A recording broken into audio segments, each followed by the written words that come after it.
Mau menyaksikan kajian Buya Yahya tanpa biaya internet? Segera pasang parabola Al-Bahjah TV di rumah Anda. Bebas biaya bulanan dan tanpa koneksi internet.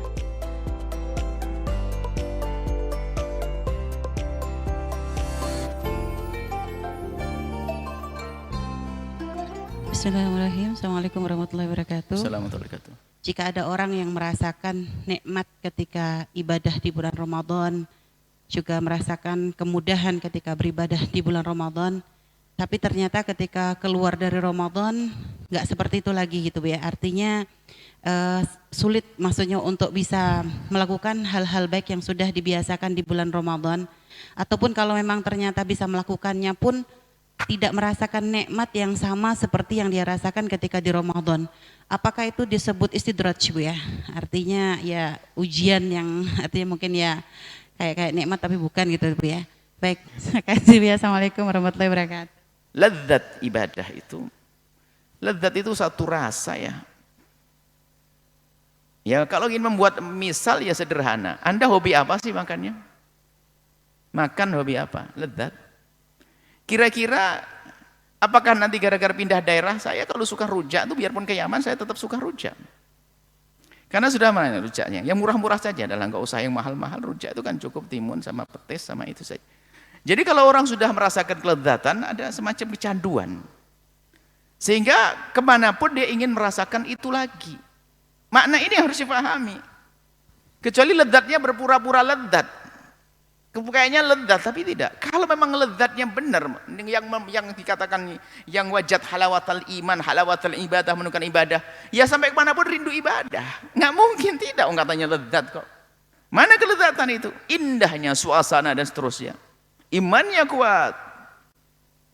Maka keluar dari Ramadan dia tetap merasakan kelezatan. Biarpun nanti porsinya dikurangi karena dia harus punya kesibukan. Tapi tetap kebaikan-kebaikan yang pernah dilakukan Ramadan masih ada yang ke bawah.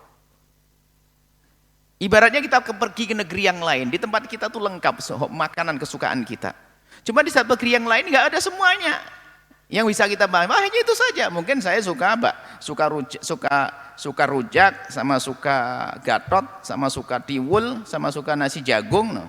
Kalau contoh jangan yang mahal-mahal, kita pengen kembali hidup sederhana kok. Tahu-tahunya saya pergi ke luar negeri. Ya, tapi kalau udah bisa bawa semuanya, paling enggak jangan tidak di bawah semuanya kan. Kalau tidak bisa semuanya, tidak sama semuanya. Kalau bawa semuanya berat, nggak cukup ini, nggak mampu. Saya ada ini nasi jagung aja deh. Nanti dekatnya di sana bisa. Sama ibadah. Mungkin kita tidak bisa melakukan 20 rakaat seperti di malam Ramadan. Tapi paling tidak witirnya ditambah dong. Karena lezat, katanya lezat. Kecuali lezatnya bohongan. Lezatnya hanya kisah. Oh lezatnya Ramadan, Masya Allah, ajib. Ajib. Bulan Ramadan hilang. Nah tidak begitu. Lezat itu seperti itu. Makna lezat, orang sebenarnya makna lezat. Kalau dalam bahasa makanan menjadi hobi, makanan favorit saya, kan gitu. Kemana-mana tetap pengen, ngiler kalau tidak dikasih. Pengen, nyari. Seperti itu. Tapi kalau enggak. Kemudian, ada hal lain lagi yang harus dicermati bahasanya. Kelezatan itu seperti apa sih kelezatnya para solehin itu? Ini lezat itu kan urusan rasa, nggak bisa diceritakan kepada siapapun. Rasa dzauqiyat. Orang bisa saja berpura-pura, Masya Allah, Subhanallah, nikmat ya Allah, ajib, kapan Ramadan sudah tidak datang ya Allah. Bisa saja ngomong itu, tapi kan urusan hati. Urusan rasa di dalam hati. Seperti rindu, kangen, cinta, dan sebagainya, itu kan urusan hati. Kita nggak bisa membaca hati orang. Yang tahu hanya Allah. Cuman dari sesuatu yang ada di hati ini akan membawa kita untuk terus dengan sesuatu yang sudah kita senangi tersebut. Dan lezatnya beribadah itu spesial dari Allah, nggak bisa orang pura-pura. Dan kita tiba-tiba diberi oleh Allah. Nah, para ulama menjelaskan di antara tanda kalau dia itu betul-betul sebagai seorang yang makbulin, diterima oleh Allah di bulan Ramadan, dipilih menjadi orang sukses Ramadan itu adalah buahnya. Setelah Ramadan ini ada perubahan. Biarpun perubahannya adalah tidak 180 derajat misalnya. Enggak full dari ini. Masih adalah bolong-bolongnya kejahatannya, tapi sudah banyak berubah. Itu tanda Ramadannya bermanfaat bagi dia. Dulu nggak pernah sholat, Masya Allah, Ramadan ini tiba-tiba sholat tertib. Setelah keluar Ramadan, sholat 5 waktu masih jalan, tapi sholat sunnah belum bisa. Nggak bisa direndahkan, itu sudah ada perubahan dia. Dulu sama ibunya suka bentak, Masya Allah sekarang sudah tidak bentak, hanya cemberutnya saja yang masih ada. Ini Ramadan berkurang itu, seperti itu. Jadi Termasuk tanda orang mendapatkan Lailatul Qadar, termasuk orang mendapatkan keberkahan Ramadan, termasuk orang yang umrohnya makbulah, kemudian hajinya mabrur, itu adalah bukan di saat berada di dalam tempat tersebut kebaca, di luarnya. Bagaimana hubungan dengan manusia? Bukankah yang disebutkan kutiba alaikumus siyamu kama kutiba alal ladzina min qablikum la'allakum tattaqun, agar kalian bertakwa. Takwa itu apa? Baik kepada Allah dan baik kepada sama manusia. Keluar dari Ramadan kok nyelekit ngomongnya. Nah, ini enggak berarti Ramadan bagi dia. Enggak belajar dia untuk bisa berbenah, untuk berdamai dengan sahabatnya, dengan saudaranya. Seperti itu. Jadi kelezatan kalau sudah di luar Ramadan akan tetap ada. Hanya yang namanya lezat ibadah itu bukan seperti lezat makanan, betul. Kalau tidak terus diasah, hilang lezatnya, mati rasa. Mati rasa. Jadi terus diasah, ya. Tetap diasahnya, tetap mendekat kepada Allah, jauh dari kemaksiatan. Yang menjadikan, disebutkan para ahli tarbiyah, yang menjadikan hilang lezat ibadah adalah maksiat. Ya, maksiat hilang lezat ibadah, langsung capek, ibadah berat semuanya. Makan haram. Di Ramadan mungkin benar dia sudah menemukan kelezatan, tapi di luar Ramadan enggak menjaga itu semuanya, bubar semuanya. Semoga Allah menjadikan kita ahli istiqomah yang menemukan kelezatan ibadah di bulan Ramadan dan di luar Ramadan. Dan semoga Ramadan kita ini sukses menjadi orang bertakwa yang bisa benar-benar berdamai dengan Allah dan berdamai dengan sesama manusia. Wallahu a'lam bishawab. Afwan Bu, untuk pertanyaan apakah itu istidrat Bu ya? Apa itu? Ya, betul itu. Enggak akan istidrat ini. Masalah istidrat itu hendaknya semua dari kita itu di saat bisa melakukan bentuk kebaikan, kita harus curiga jangan-jangan itu istidraj. Karena di saat kita sudah tidak curiga, ya saat itu kita kena istidraj. Harus curiga terus. Di saat kita sudah tidak curiga kalau itu istidraj, maka kita sudah kena istidraj. Yang repot yang atau istidraj, dipikir istidraj pisang goreng ini. Istidraj itu adalah ini kita pakai bahasa, makanya kadang-kadang seorang ustadz itu lupa membawa istilah Arab, tidak diterjemahkan. Istidraj itu apa? Di Cirebon ada tahu gejrot.